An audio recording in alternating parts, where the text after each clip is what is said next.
在屏东有一个卖饮料的经销商，叫做郑金源。伊在钓鱼的时阵发现讲，有的人量的若是啉了后，干仔就会乌白蛋。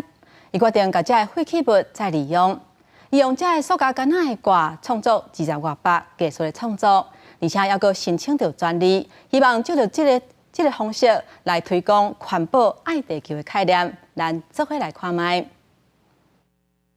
把这个保特瓶盖先固定，然后在上面把它这个光亮的处理掉。加入去农地边有各种五花杂色的装置艺术，有鸭啊，有鸟啊，狗啊。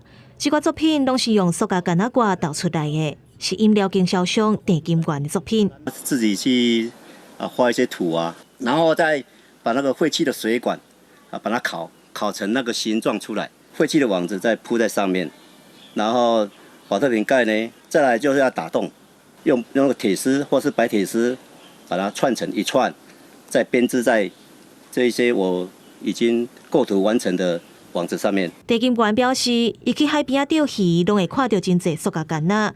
伊甲本扫捡回去，一届两届了后，伊就开始用干仔挂来创作。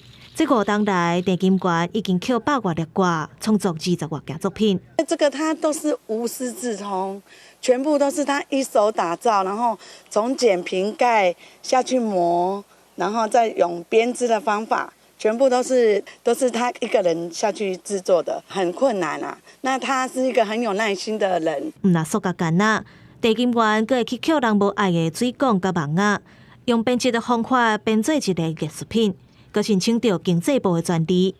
郑金源讲，伊未来会继续创作，嘛会开放予游客参观，提供废物再利用的环保概念。记者综合报道。